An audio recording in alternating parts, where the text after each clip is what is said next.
Hi everyone, welcome back to my channel, and today we'll be discussing about OLEDs, specifically how your big beautiful OLED TV will eventually fade away, the reason for it, how you can prevent it, and the process of why it happens. So here we go. Now, unlike traditional LCD screens which have a backlight panel which is controlled by LEDs, OLEDs have individual level pixel controlled brightness through organic compounds. Now, organic compounds are compounds that have carbon and hydrogen in covalent bonds. Now, I won't go into the chemistry of it, but that's what it means. Now, the way they produce electricity is by electroluminescence. Now, in this process, you basically inject electrical energy so that you can produce photons. And that's how they do it. Over years of use of an OLED panel, the efficiency reduces and they start producing heat, which is called quenchers. Now, the ratio between the heat and the light produced, that goes in favor of heat as the years go by.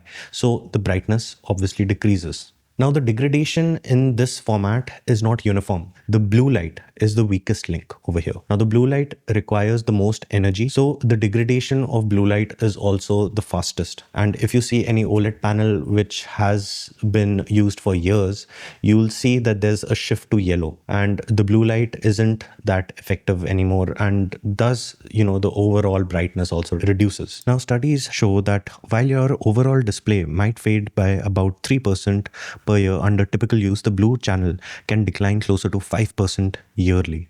This differential aging means that over time your white colors start to look yellowed or warmer because the blue light is simply failing faster than the rest. So how long do modern OLED TVs last? Currently, OLED panels are engineered to provide between 30,000 to 50,000 operational hours before any noticeable color shift or brightness loss occurs.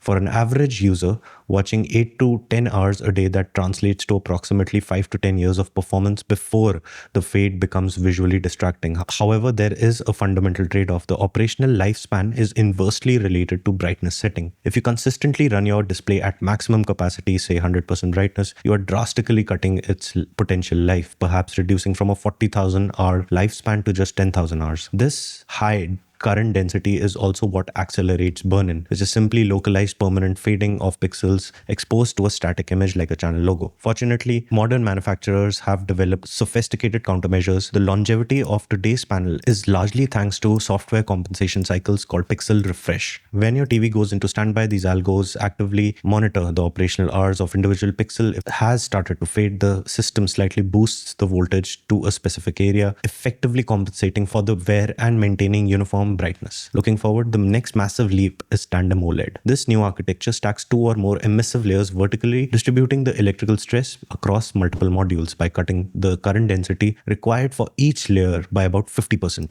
Tandem OLEDs can simultaneously deliver higher peak brightness and quadruple the theoretical lifespan, substantially reducing the longevity challenge of the past decade. So the fade of an OLED TV is a function of chemical fatigue under electrical stress, primarily driven by unstable blue emitter. But thanks to sophisticated software management and cutting-edge hardware innovations like Tandem Stack, the lifespan of modern OLED comfortably exceed the typical life cycle of most consumer electronics.